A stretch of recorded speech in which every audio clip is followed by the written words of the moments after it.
Third chapter देखिए,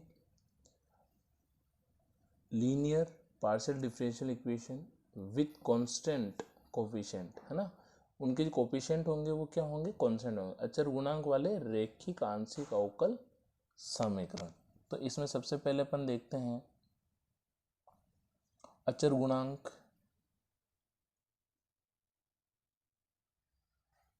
अचर गुणांक वाले समघात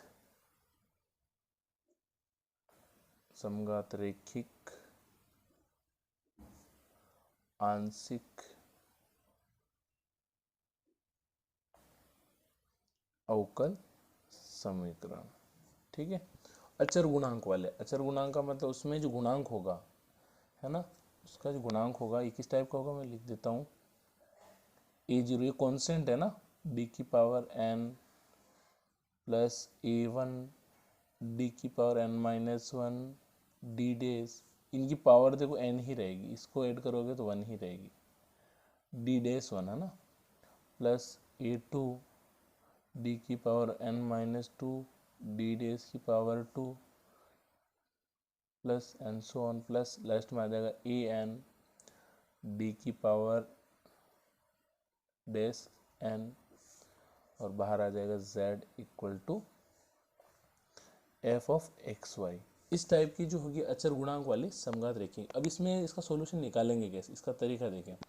इसके लिए आपको दो चीज़ें निकालनी पड़ेगी। अगर इक्वल टू में एफ एक्स वाई है तो पी आई निकलेगा, पर्टिकुलर इंटीग्रल निकलेगा, विशेष समाकलन, बाकी सी एफ निकलेगा, कॉम्प्लीमेंट्री फंक्शन निकलेगा। ठीक है, तो इसका सॉल्यूशन कैसे निकालेंगे। पहला जो है आपके पूरक फलन, ये बहुत आसान से क्वेश्चन है, इसमें ज़्यादा दिमाग भी नहीं लगाना। पूरक फलन है, पूरक फलन को अपन बोलते हैं कॉम्प्लीमेंट्री, अभी पूरा लिख रहा हूँ, बाद में मैं क्या करूँगा, इसको सी एफ लिखूँगा सीधा, कॉम्प्लीमेंट्री फंक्शन, कॉम्प्लीमेंट्री फंक्शन। ठीक है, इसको लिखेंगे सी एफ शॉर्ट में। ठीक है, दूसरा है सी एफ, तो हर एक में निकलेगा।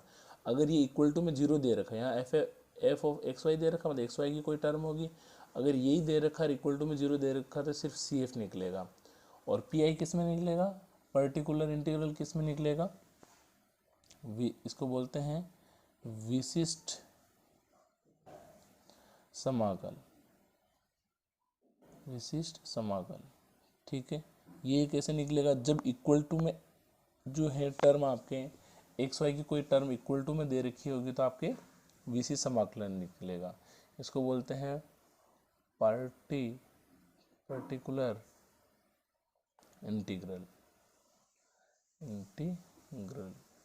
ठीक है, इसको बोलते हैं पी आई शॉर्ट में। ठीक है, तो इसका जो व्यापक हल होगा, है ना, इस पूरे का जो व्यापक हल होगा वो क्या होगा, व्यापक हल, है ना, general solution z equal to C F plus, अगर पी आई भी निकाला है, अगर ये चीज़ दे रखी है तो पी आई भी निकलेगा, तो पी आई, इन दोनों को प्लस कर लेंगे तो अपने क्या आ जाएगा, क्वेश्चन से सारा क्लियर हो जाएगा, टेंशन नहीं लेनी। पूरक फलन, कॉम्प्लीमेंट्री फंक्शन, ये बार बार नहीं, डायरेक्ट सी एफ बोलूँगा, और जहाँ पे particular integral P I.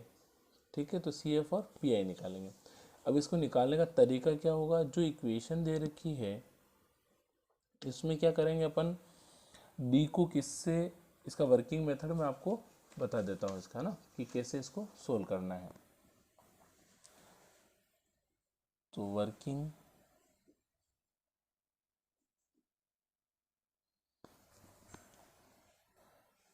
Method है ना, तो वर्किंग मेथड मतलब क्रिया विधि,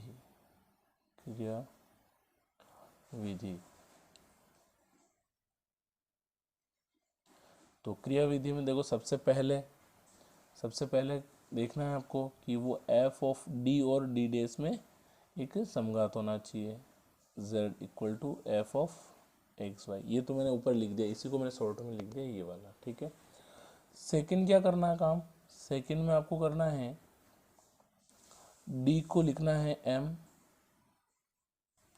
तथा, है ना, डी को क्या लिखना है m तथा डी डेज को लिखना है 1।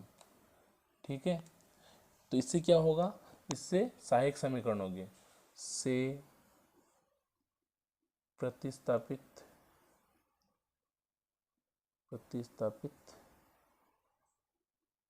करने पर सहायक समीकरण ई प्राप्त होगी, है ना।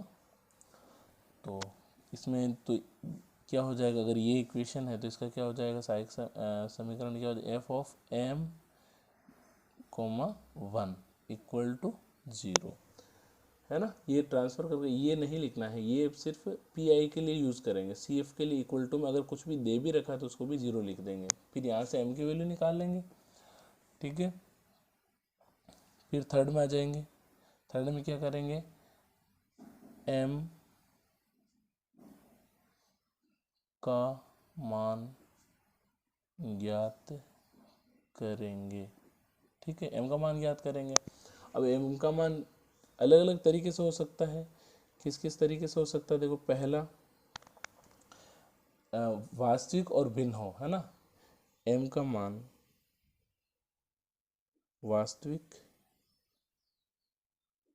व भिन्न, तो वास्तविक और भिन्न हो इसका मतलब क्या हो जाएगा, एम का मान हो सकता है आपके एम का मान आ जाए m1, मतलब कोई भी कॉमन नहीं होगा, दो मान सेम नहीं होंगे, m3 ऐसे। तो फिर इसका हल कैसे निकलेंगे अपन, सी एफ कैसे इक्वल टू 0 है तो सी एफ ही लिखेंगे, तो सी एफ अपन कैसे लिखेंगे, सी एफ लिखने का तरीका देख लीजिए क्या होगा, phi one Y plus m1x plus phi two Y plus m2x plus phi three Y plus m3x, है ना। इक्वेशन से पूरा समझा दूंगा। सबसे पहला काम क्या करना है आपको, सी एफ निकालने के लिए, है ना, पर्टिकुलर कॉम्प्लीमेंट्री फंक्शन निकालने के लिए क्या करेंगे, डी को एम से और डी डेस को 1 से रिप्लेस करेंगे, एम का मान निकालें। अगर भिन्न भिन्न मान है तो इसका यूज़ करेंगे, भिन्न भिन्न नहीं है ना, एम का मान वास्तविक व भिन्न नहीं है ना, मतलब समान है, वास्तविक व एम का मान वास्तविक व समान है। वो क्वेश्चन से मैं बता दूंगा समान और वास्तविक कैसे आ रहा है। मतलब अगर एम का मान आपके इस टाइप से आ जाए, एक कंडीशन ये, एक कंडीशन ये, इसको ए लिख दीजिए, बी, तो इसमें किस टाइप के क्वेश्चन आएंगे, तो इसमें मैं बता दूं, एम जैसे एम का मान आया आपके, एम का मान आया, एम का मान आ गया आपके m1, मतलब इसमें भिन्न ना हो पुनरावृत्ति हो रही हो, तो m1, एम का मान निकाला m1 और equal to m2 equal to m3, मतलब ये सब सेम हो गए। तो इसी कंडीशन में क्या करेंगे, सी एफ में क्या करेंगे अपन, phi one Y plus M X same ही है तो सबको एम ही लिख दो, प्लस फिर सेम है वैल्यू तो क्या करेंगे, जैसे यहाँ पे किया तो यहाँ पे आ जाएगा x phi two Y plus M X, है ना। दूसरा मान रख रहे हैं तो यहाँ पे x आ जाएगा एक्स्ट्रा, ऐसा नहीं कि तुम ऐसे ही कर दो कि इसमें रख दिया, जैसे कि m का मान आया 2 तो 2 रख दिया, 2 रख दिया, 2 रख दिया, नहीं गलत हो जाएगा। 2 है तो 2 यहाँ पे आएगा, फिर अगला जो 2 आएगा उसके लिए पहले x आएगा, फिर तीसरा m3 भी m के बराबर ही है तो plus X square phi three Y plus M X, अगर सर और होगा तो plus X cube phi four Y plus M X, ठीक है। इस टाइप से आपके हो जाएंगे। और थर्ड है सी, एम का मान अगर आपके काल्पनिक आ जाए, है ना, एम का मान सम्मिश्र, है ना, सम्मिश्र कॉम्प्लेक्स अगर आ जाए तो क्या करना है, इसमें सेम वैसे ही करना है जैसे ए में कर रहे हैं, है ना, इसमें कोई एक्स्ट्रा नहीं है। अगर m का जो मान है a प्लस आयोटा बी वाली फॉर्म का आ जाए, है ना, या आयोटा वाली फॉर्म का आ जाए तो इसको कॉम्प्लेक्स रूट बोलेंगे। तो कॉम्प्लेक्स रूट आने पे क्या करेंगे, ये वापस ये जो दे रखा ना ए वाली कंडीशन यहाँ पहुँच जाएंगे। सिर्फ रिपीट हो रहा है तो आपको ये करना है, बाकी कॉम्प्लेक्स आ रहा है तो सेम जैसे अपन यहाँ पे m1 जो भी आएगा, जैसे आयोटा आया, माइनस आयोटा आया, 2 आयोटा आया, तो ऐसे रखते जाएंगे m की वैल्यू, ठीक है, इसमें अलग नहीं है। तो इसके भी एग्जाम्पल करते हैं तो आपको सारा क्लियर हो जाएगा, है ना। बहुत सारी थ्योरी दे रखी है, उसको मैंने एकदम समरी बना के बताया आपको। एक तो CF निकालना होगा, एक PI निकालना होगा, दोनों को प्लस करेंगे तो उसका सॉल्यूशन निकल जाएगा। वर्किंग मेथड क्या है, D को M लिखेंगे, D डैश को 1 लिखेंगे, फिर उसको पूरी M और M में पूरी कन्वर्ट हो जाएगी, उसको 0 के इक्वल रखेंगे, M के रूट निकालेंगे। अगर वास्तविक भिन्न अलग अलग आए, जैसे 1 2 3 आए तो यहाँ पे 1 2 3 रख देंगे। लेकिन सेम आ गया, जैसे इसमें आ गया 5 5 5 आ गया, तो यहाँ पे लिखेंगे 5 + x 5 2 y + 5x प्लस ऐसे करेंगे। और कॉम्प्लेक्स आया तो वापस ऐसे ही यहाँ पे जैसे लिख रखा है। ठीक है, इसका एग्जाम्पल करते हैं, आपको क्लियर हो जाएगा। एग्जाम्पल नंबर फर्स्ट क्या दे रखा है, देखिए फर्स्ट दे रखा है d2z/del x² minus d2z/del y² equal to 0। तो इसको अपन कैसे लिख सकते हैं, यहाँ पे देखिए d पहले तो देख है ना, d2/dx² माइनस d2/dy² है ना, और बाहर z इक्वल टू 0। तो ये क्या हो जाएगा आपके d, है ना। तो यहाँ पे लिख देंगे इसको d² है माइनस यहाँ पे भी d डेज का स्क्वायर, z इक्वल टू 0। जहाँ ये मैं लिख रहा हूँ, बार बार नहीं लिखूंगा, d का मतलब होता है del/del x और d डेज का मतलब होता है del/del y। ठीक है, तो ऐसे रखते जाएंगे। अब क्या करना है, वर्किंग मेथड में मैंने बताया था आपको, इसकी सहायक समीकरण कैसे निकालेंगे। सहायक समीकरण AE कैसे निकालेंगे, इसका तरीका मैंने बताया था आपको। क्या करना है, d को क्या लिखना है, d को लिखना है m और d डैश को लिखना है 1। ये कहाँ रखेंगे, समीकरण 1 में। तो रख दीजिए इसके अंदर, है ना। ये z नहीं आएगा उसमें, सिर्फ मैंने बताया था ये चीज़ आएगी, z नहीं आएगा। रख दीजिए इसके अंदर, तो क्या आ जाएगा, m² माइनस 1 का स्क्वायर इक्वल टू 0। ये इसकी क्या बन गई, सहायक समीकरण बन गई। यहाँ से मैंने कहा m का मान निकालेंगे, तो m² इक्वल टू 1, तो m इक्वल टू +-1। ठीक है, स्क्वायर हटेगा तो प्लस माइनस आएगा इधर। तो m की 2 वैल्यू आ गई, है ना। m की क्या वैल्यू आ गई, m इक्वल टू 1 एंड -1। तो इसका CF क्या होगा, इसका CF क्या होगा, CF ही निकलेगा। PI में अगर कुछ इक्वल में होता, PI का अपन अगले एक्सरसाइज में करेंगे, इसमें सिर्फ आपको CF ही निकाले, इक्वल टू में 0 आया मतलब CF ही निकालना है आपको, है ना। तो CF इक्वल टू क्या हो जाएगा, CF आपको निकालना है तो Z इक्वल टू 5, ये M1 हो गया पहला और दूसरा M2 हो गया, 5 क्या होगा y प्लस M1x प्लस 5 ये फॉर्मूला लिख रहा हूँ ना, प्लस M2x।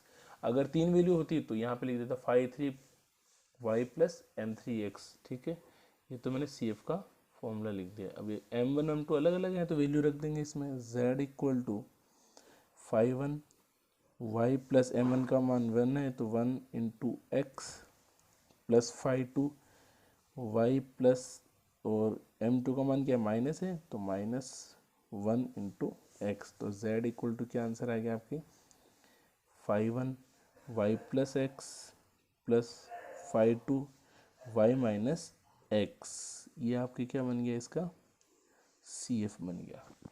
ठीक है, ये इसका आंसर हो गया। बहुत आसान है, सिर्फ आपको ये पहचान में आना चाहिए। देखो ये रेखिक है, अपन जो पहले चैप्टर में पढ़ा था ना रेखिक, उसमें इसमें फ़र्क क्या है, उसमें इनटू में x y z ऐसा कुछ भी आ रहा था, लेकिन इसमें ऐसा नहीं है। इसमें चैप्टर का नाम ही यही है ना, कांस्टेंट कोफिशिएंट। कांस्टेंट कोफिशिएंट मतलब इनका जो कोफिशिएंट होगा वो हमेशा कांस्टेंट ही होगा। 1 2 3 इंटू में आ सकता है, कोई दिक्कत नहीं।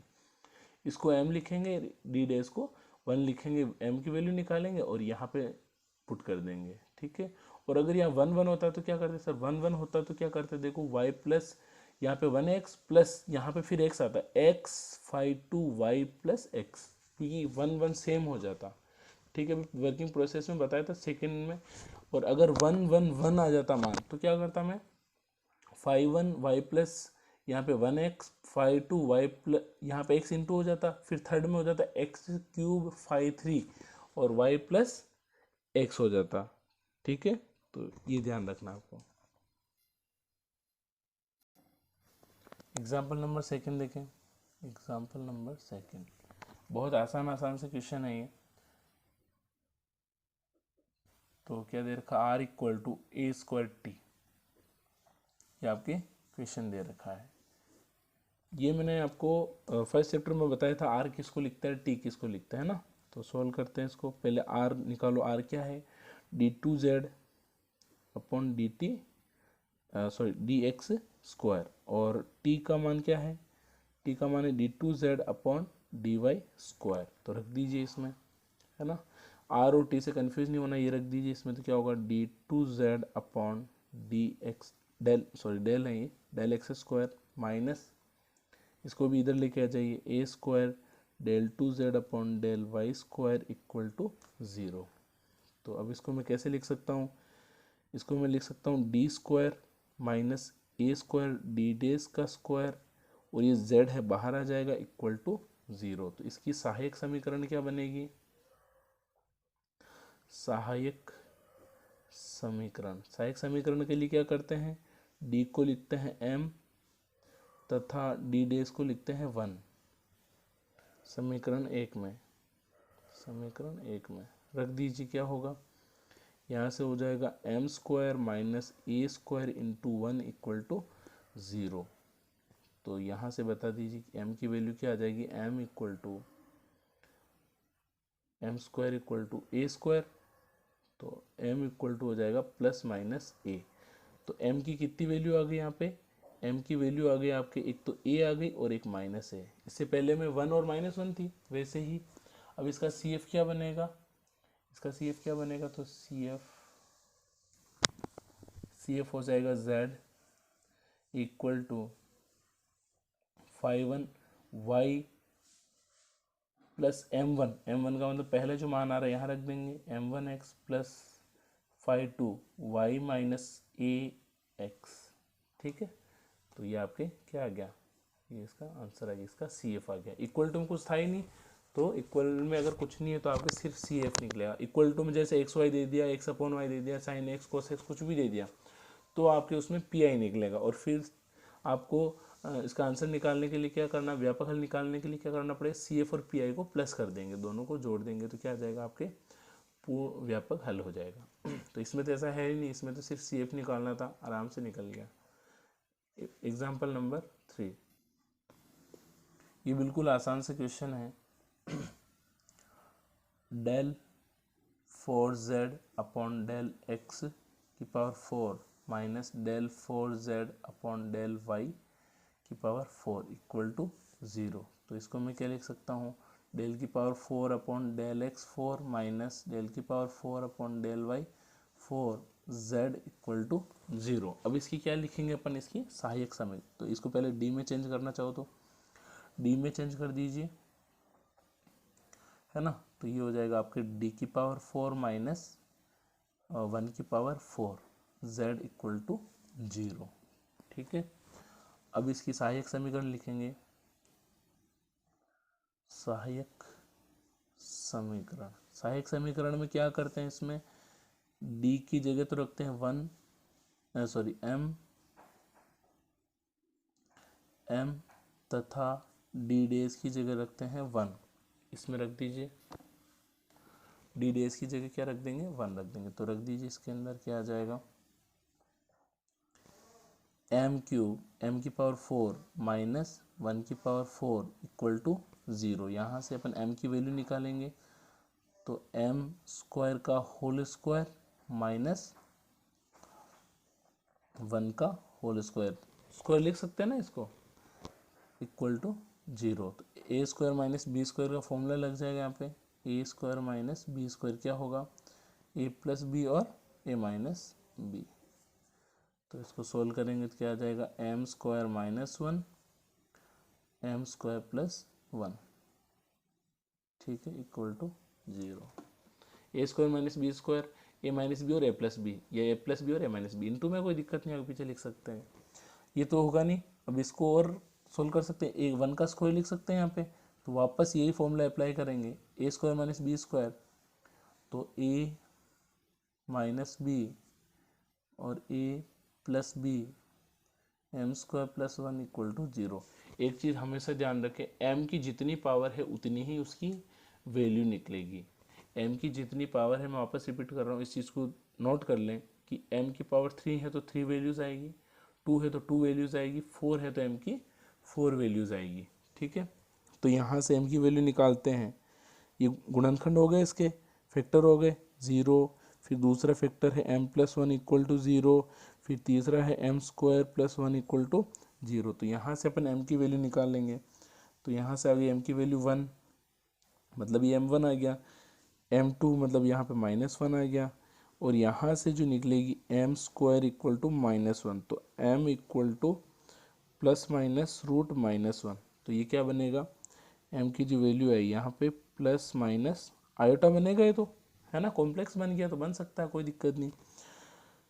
तो सर हम m1 इसको लेंगे या इसको लेंगे या इसको लेंगे या फिर माइनस वाले को लेंगे, आप किसी को भी ले सकते हो, कोई दिक्कत नहीं, आगे पीछे लिख सकते हो। ठीक है, तो मैंने ये m की जो वैल्यू है क्या क्या है आपके, 1 आ गई, -1 आ गई, और आयोटा आ गया, और माइनस आयोटा आ गया, 4 वैल्यू आ गई इसमें, m की 4 वैल्यू आ गई, और इसमें कोई देखो सेम वैल्यू है नहीं, तो क्या करेंगे, इसका CF क्या होगा,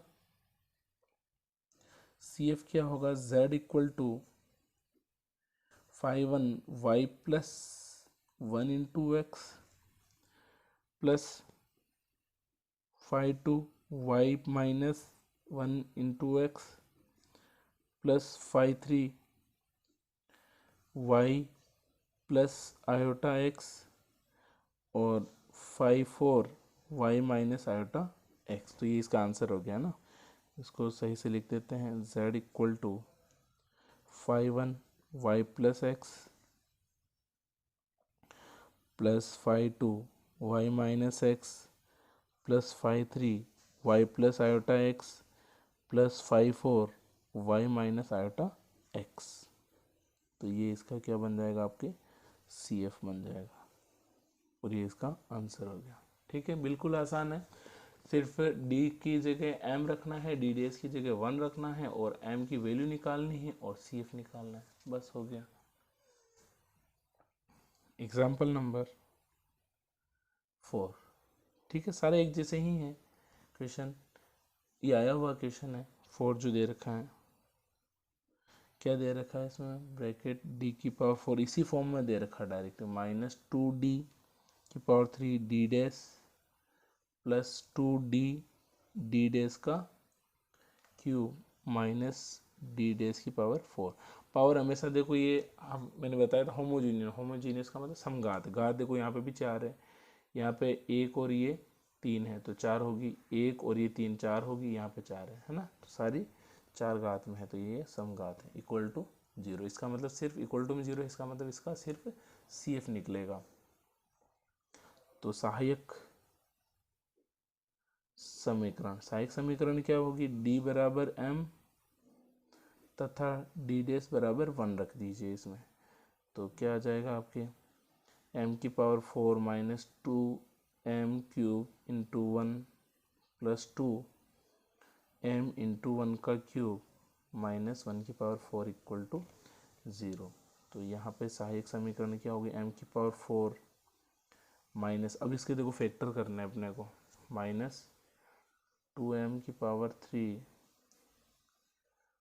plus 2m minus 1 equal to 0। तो m की पावर 4 है, तो यहाँ से वैल्यूज भी कितनी निकलेगी आपके, 4 ही निकलेगी।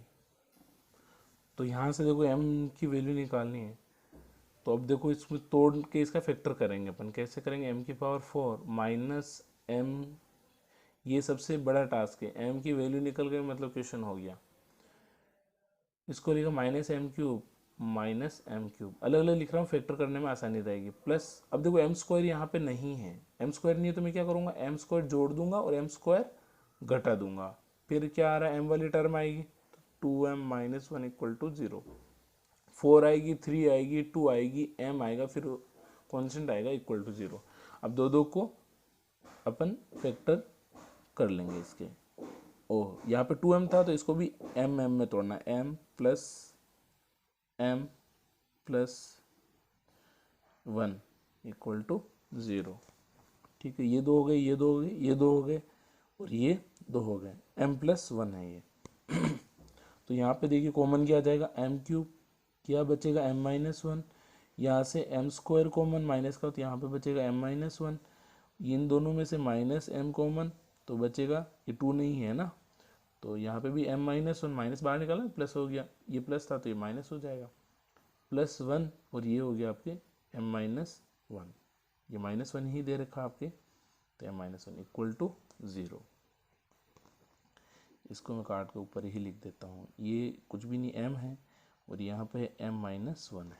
ठीक है, अब देखिए पूरे से कॉमन क्या आ रहा है, m-1, क्या बचेगा m³ minus m² minus m+1 equal to 0। और फैक्टर करना है इसके m-1, इन दोनों में कॉमन क्या आ रहा है m², क्या बचेगा m-1, -1 कॉमन आएगा तो m-1 बचा इक्वल टू 0।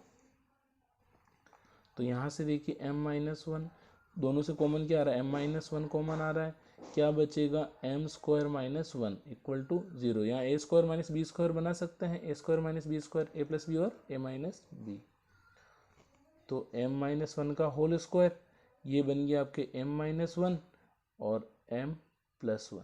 ये चीज़ समझ में आई क्या, ये तो ये m-1 तो m-1 का स्क्वायर लिख दिया मैंने, a² माइनस b² तो m-1 और m+1 इक्वल टू 0।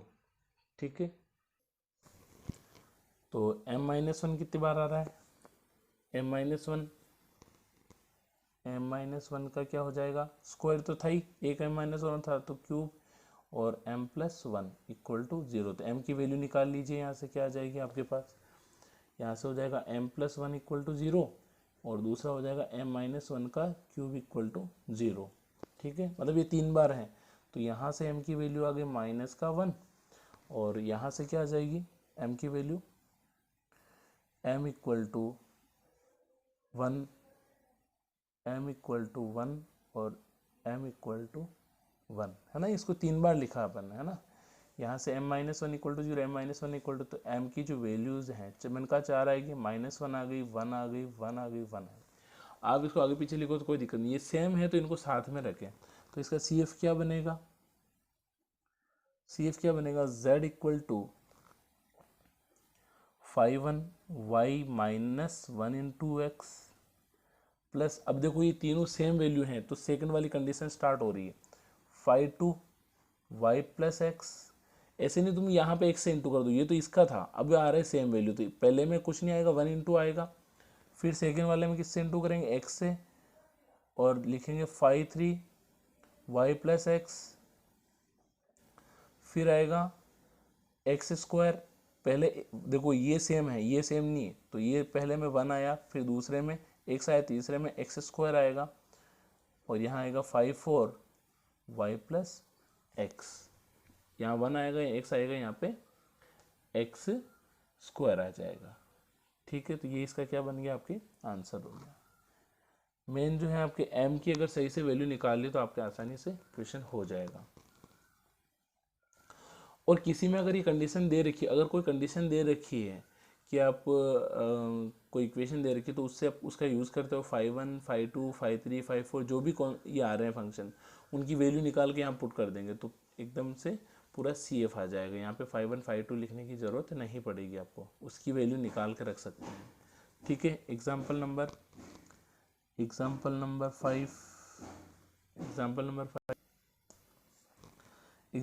5 क्या है, देखो एग्जाम्पल नंबर 5 दे रखा है कि सिद्ध कीजिए दीर्घवृत्तीय प्रवलज, क्या दे रखा है, दीर्घवृत्तीय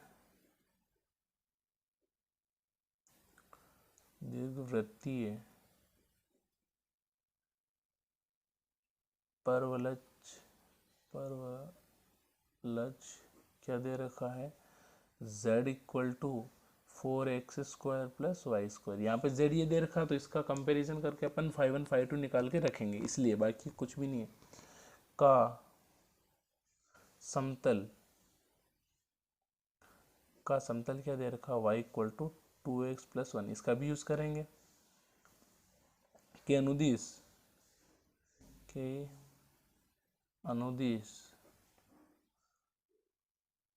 परिच्छेद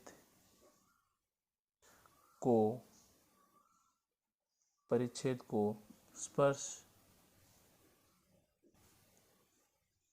करने एवं r plus S equal to 0। r plus S का मतलब क्या है, r का मतलब क्या है d2z/dx² और s का मतलब है क्या है d2z/dx/dy। ठीक है, s का मतलब, t का मतलब होता है d2z/dy²। ये दे रखा है को संतुष्ट, ये क्वेश्चन लिख रहा हूं मैं, करने वाली पृष्ठ निम्न सांको है। मतलब ये जो दे रखा है ये आपके आंसर आना चाहिए। इसको सोल्व करेंगे और इस दोनों का यूज करके 5 1 5 2 जो भी आएगा उसको हटा के क्या सांको प्राप्त होना चाहिए, अपने को प्राप्त होगा, है ना। तो क्या प्राप्त होना चाहिए आपको, ये 4x² minus 8xy plus y² plus 8x minus 4y plus z+2 equal to 0। ठीक है, ये क्वेश्चन वैसे कम पूछा जाता है लेकिन अपने को आगे है तो इसको सोल्व करना ही है। ठीक है, ये क्वेश्चन दे रखा है, ये आपको प्रूव करना है। ये आपको क्या करना है, प्रूव करना है, प्रूव दैट, इसको सिद्ध करना है। ठीक है, तो सबसे पहले आर और एस को ले लेते हैं।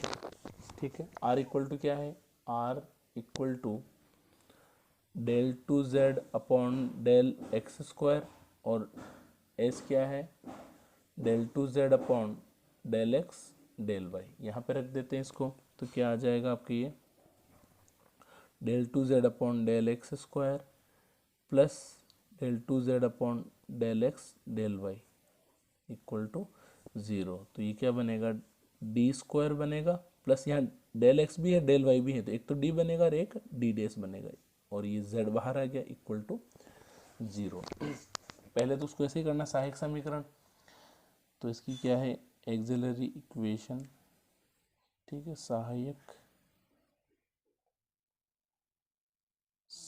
समीकरण, सहायक समीकरण के लिए क्या तरीका है, d को लिखते हैं m तथा d डैश को लिखते हैं 1। रख दीजिए इसके अंदर m² plus m into 1 equal to 0। तो यहाँ से m की वैल्यू निकालें तो m कॉमन आ जाएगा, m+1 इक्वल टू 0। तो m इक्वल टू 0 और यहाँ से हो जाएगा m इक्वल टू -1, दो वैल्यू आ गई। तो इसका जो CF है वो क्या बनेगा, देखिए इसका जो CF है वो क्या बनेगा, ये बनेगा z equal to 5 1 y plus 0x plus 5 2 y minus 1 into X. तो z मतलब क्या आ गया आपके 5 1 y आ गया, x तो पूरा 0 हो जाएगा क्योंकि इसका कोफिशिएंट 0 है, प्लस 5 2 y माइनस एक्स। तो इसको दे देते हैं समीकरण नंबर, इसको दे देते हैं 1 और इसको दे देते हैं 2।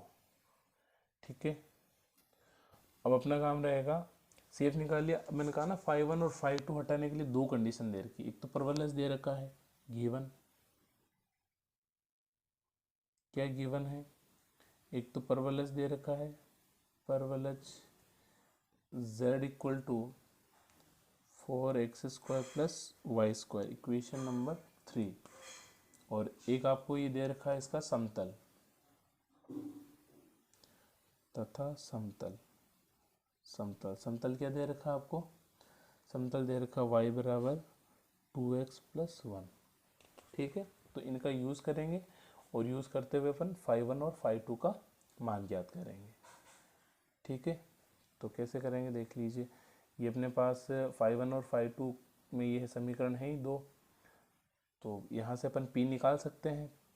तो p इक्वल टू क्या होगा, del z/del x होता है आंशिक अवकलन, तो समीकरण 2 से यहाँ लिखेंगे, समीकरण 2 से करो इसका, तो क्या आ जाएगा del z/del x, इसका किया ये आ गया, तो इसका क्या होगा, एक्स के सापेक्ष कर रहे हैं तो एक्स के सापेक्ष कर रहे हैं, ये तो पहला तो जीरो हो गया, और दूसरा एक्स के सापेक्ष करेंगे तो 5 वाई माइनस एक्स, और वाई माइनस एक्स का चेन रूल से होगा -1। तो पी का मान क्या आ गया यहाँ पे, इसको लिख देंगे -5 वाई माइनस एक्स, समीकरण नंबर 4। फिर ऐसे ही क्यू निकाल लेंगे, है ना, क्यू कैसे, del Z upon del Y, इसी का वाई के सापेक्ष अवकलन करेंगे 2 का, है ना, तो ये हो जाएगा आपके वाई के सापेक्ष से वाई आ रहा है तो क्या हो जाएगा 5 डैश वाई। ठीक है, यहाँ पे भी डैश आएगा, इसका अपन ने क्या किया, अवकलन कर रखा है, एक बार अवकलन किया तो 5 डैश आ जाएगा, तो यहाँ 5 dash Y plus 5 dash Y minus X, इसका चेन रूल से करेंगे तो 1 ही आएगा देखो। ठीक है, इसका करेंगे तो y का 1 -0, तो 1 लिखने की जरूरत नहीं। ये हो गई इक्वेशन नंबर 5। यहाँ से मैंने पी क्यू निकाला है और यहाँ से भी मैं पी क्यू निकालता हूँ। अब मैंने 2 से निकाला, अब 3 से भी निकालूंगा और दोनों को कंपेयर करके 5 और 5 का मान निकालूंगा। डैश है तो इसका समाकलन कर लेंगे। ठीक है, तो यहाँ से मान निकल जाएगा और कहाँ पे पुट करेंगे अपन, समीकरण नंबर 2। आंसर यही है अपने पास, आंसर पूरा यही है, इसमें सिर्फ 5 और 5 का मान रखना है। तो यहाँ से देखिए समीकरण 3, समीकरण 3 क्या है, समीकरण 3 है आपके z equal to 4x² plus Y square. यहाँ से p निकालिए तो del Z upon del X, X के सापेक्ष करेंगे तो हो जाएगा 8x, इसको दे दीजिए इक्वेशन 6, और q equal to del Z upon del Y, तो y के सापेक्ष करेंगे तो हो जाएगा 2y, इसको दे दीजिए इक्वेशन 7। ठीक है, तो अभी देखिए समीकरण 4 व 6 से 4 तथा 6 बराबर है, ये भी पी का मान वो भी पी का मान है, 4 भी बराबर हैं। ठीक है, दोनों पी के मान ही तो हैं, तो दोनों के पी के मान से अपन क्या निकालेंगे, इससे आपके 5 1 5 2 का मान निकालेंगे। तो इससे क्या होगा देखो, 4 क्या थी, -5 dash Y minus X equal to क्या आ जाएगा 8x। ठीक है, यहाँ तक कोई दिक्कत नहीं। अब पूरे को x में चेंज करना है, ये y है तो एक अब कंडीशन अपने को गिवन है, क्या दे रखा है गिवन में, y equal to 2x plus 1, तो यहाँ पे y माइनस एक्स आ रहा है तो y माइनस एक्स, एक x को इधर ले आया तो क्या बचेगा x प्लस 1, है ना, ये अपन यहाँ पे पुट कर देंगे। तो पुट कर दीजिए इसमें -5 डैश वाई माइनस एक्स की जगह रखेंगे x plus 1 equal to 8x। ठीक है, अब इसका समाकलन करने से पहले देखो ये टर्म नहीं होनी चाहिए, यहाँ पे कोई एक ही वेरिएबल होना चाहिए, तो ये मान लेंगे, माना कि x plus 1 equal to T मान लीजिए, तो x इक्वल टू हो जाएगा t माइनस 1, रख दो पूरे के अंदर, ये हो जाएगा 5 डैश t इक्वल टू 8, और x का मान क्या है यहाँ पे t माइनस 1। ठीक है, अब इसका क्या कर लो, समाकलन कर लेंगे इसका, है ना, इसका समाकलन कर लेंगे। तो समाकलन करना चाहो तो इसका समाकलन कर लो, तो समाकलन तो समाकलन से क्या होगा देखो, ये हो जाएगा आपके -5 t हो जाएगा, और ये हो जाएगा आपके 8, और इसका समाकलन क्या होगा t माइनस 1 का, t माइनस 1 का whole square upon 2 plus c1। ठीक है, तो माइनस को चाहो तो आप पहले ही इधर भेज सकते हो, तो यहाँ से 5 t आ गया ना, 5 t का मान क्या है, t किसको माना था x प्लस 1 को, ये 2 कैंसिल हो जाएगा तो -4, और t का मान वापस x प्लस 1 -1। ठीक है,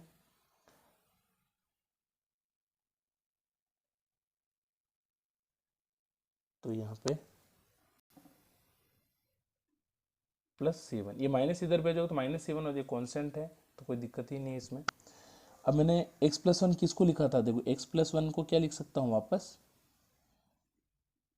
x plus 1 equal to Y minus X, क्योंकि अपने को जो 5 है उसमें 5 है, उसमें x माइनस एक्स आ रहा है, तो इसको अपन क्या करेंगे 5 ये वैल्यू रख दूंगा, तो यहाँ पे आ जाएगा y minus X equal to -4, x plus 1 की जगह वापस y माइनस एक्स, तो y minus X minus 1 plus C1, इसको दे दीजिए आप इक्वेशन नंबर 8, ठीक है, इक्वेशन नंबर 8 दे दीजिए, है ना।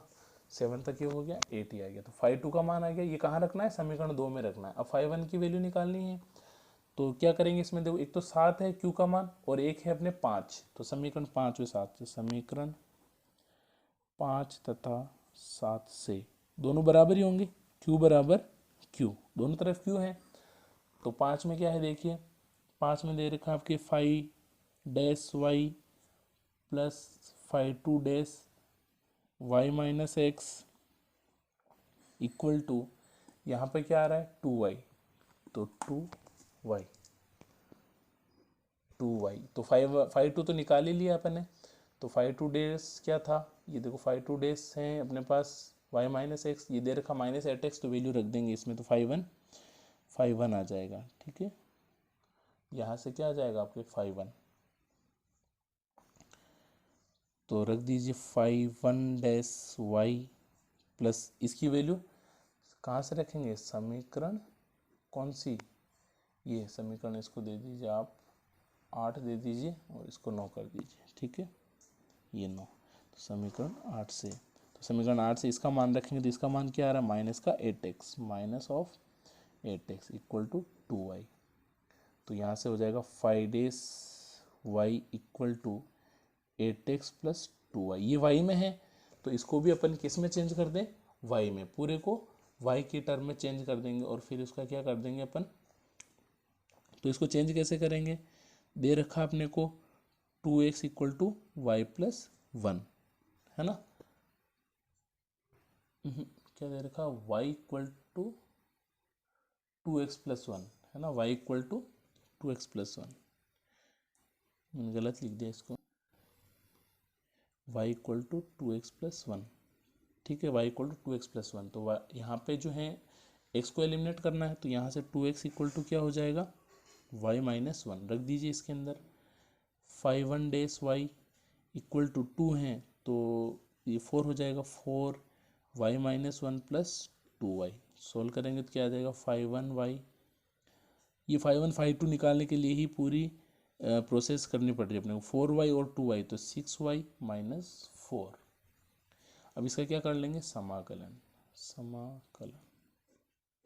तो 5-1y हो जाएगा, तो डैश हट जाएगा, इसका अवकलन है ये, तो समाकलन करेंगे, डैश हट जाएगा, इधर होगा 6y² upon 2 minus 4y plus C2, तो 5-1y का मान क्या आ गया, 3y² minus 4y plus C2, इसको दे दीजिए समीकरण नंबर 10, 5-1 का मान ये और 5-2 का मान समीकरण, तो क्या करेंगे, समीकरण 9 व 10 का मान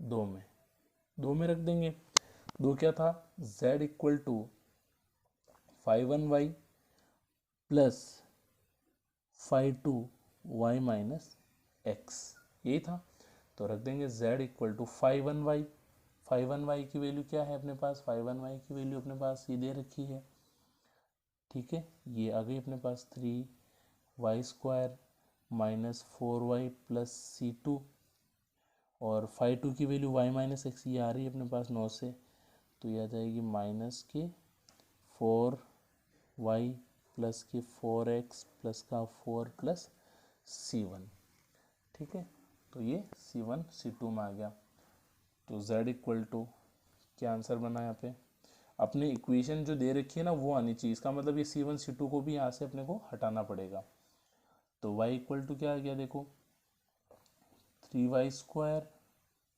माइनस 4y और माइनस 4y, तो माइनस ऑफ 8y और प्लस का 4x plus 4 plus C1 plus C2, ठीक है, देखिए यहाँ पे एक तो ये स्क्वायर था जो स्क्वायर नहीं लगाया था अपन ने, तो यहाँ पे अपन स्क्वायर लगाएंगे तो ये नहीं आएगा आपके, है ना, ये चीज़ आपकी गलत होगी, यहाँ तक तो ठीक है, और यहाँ आ जाएगा -4 तो ठीक है, ये 4 नहीं आएगा, और यहाँ पे आ जाएगा -1 का होल स्क्वायर आएगा, तो फिर ये टर्म नहीं आएगी, ठीक है, इसको दे देंगे इक्वेशन नंबर 11। ये स्क्वायर देखो क्या गलती हुई यहाँ से, ये स्क्वायर नहीं लगाया तो स्क्वायर लगा देंगे तो ये ऐसा कैसे आ जाएगा। ठीक है, तो ये मैं वापस लिख देता हूँ आपके समीकरण 11 है ना, 11 वापस लिख रहा हूँ। z equal to 3y² minus 4y minus 4 और y माइनस x माइनस 1 का होल स्क्वायर, और c1 प्लस c2 था ना उसको मैं लिख रहा हूँ c, है ना, c1 प्लस c2 को मैं लिख रहा हूँ c। ठीक है, ये कॉन्सेंट लिख दिया है ना, इसको दे दिए समीकरण नंबर 12। अब क्या करेंगे, समीकरण 3 में भी यही दे रखा, समीकरण 3 क्या दे रखी है, z इक्वल टू क्या दे रखा, z इक्वल टू क्या दे रखा, 4x² प्लस y²। ठीक है, तो इसको अपन किस में चेंज कर देंगे, पूरे को x में चेंज कर देंगे, तो 4x² प्लस y² है, तो y² y का मान क्या दे रखा अपने को, 2x प्लस 1 दे रखा है, गिवन है ये, तो 2x प्लस 1 का होल स्क्वायर, तो z इक्वल टू क्या आ जाएगा आपके 4x² plus 4x² plus 4x plus 1, तो z इक्वल टू 8x² हो गया प्लस 4x प्लस 1। ठीक है, एक इक्वेशन ये हो गई z की वैल्यू, और ये भी z की वैल्यू। ठीक है, तो यहाँ से c का मान निकालना अपने को, तो इसका क्या करेंगे, समीकरण 12 से, समीकरण 12 से क्या लिख सकते हैं, z इक्वल टू, इसको y को भी आप पूरे को किस में चेंज कर दोगे, x में चेंज कर दोगे, है ना। समीकरण 12 में y बराबर 2x प्लस 1 रखने पर, अब मैं डायरेक्टली लिख रहा हूँ, क्या बनेगा इसमें, 8x² plus 4x minus 1 plus c होगी 14, दोनों बराबर ही हैं। समीकरण 13 बराबर 14 बराबर ही है, z का मान है, यहाँ से c का मान निकल जाएगा, तो ये हो गया 8 है ना, ये 8 है, 8x² plus 4x plus 1 equal to 8x² plus 4x minus 1 plus c, ये कैंसिल हो गया, ये कैंसिल हो गया, तो c का मान क्या आ गया, यहाँ से c का मान आ गया 1, इधर गया तो आपके 2, कहाँ रख देंगे, ये रख देंगे समीकरण 12 में, c का मान 12 में रख दो, तो आंसर आ जाएगा z equal to 3y² minus 4y minus 4y minus x minus 1 है ना, माइनस ऑफ 1 का होल स्क्वायर प्लस 2।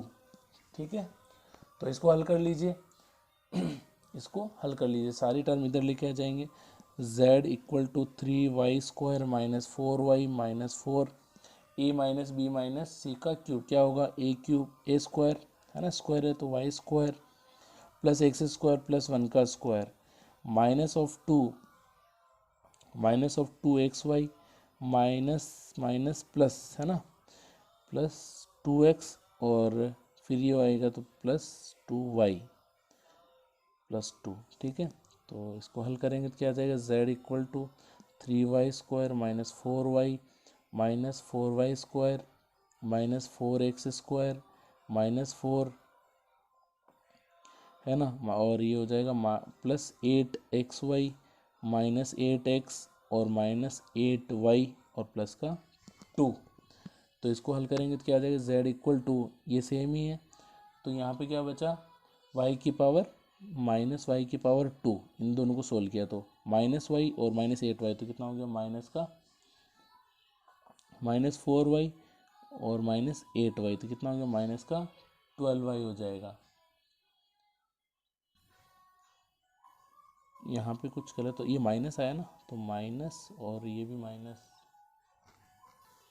तो यहाँ पे आ जाएगा प्लस का 4y और 4y² है, और ये तो हो गया, ये भी हो गया 4x², ये तो माइनस 4x², 8xy ऐसा कैसे, ये तो प्लस का 8xy, और यहाँ पे माइनस का 8x प्लस का 2, सबको एक तरफ ले लीजिए आप, है ना, सभी को एक तरफ ले लीजिए, तो क्या आ जाएगा, ये आ जाएगा आपके x² की टर्म, इसको इधर लाए तो 4x²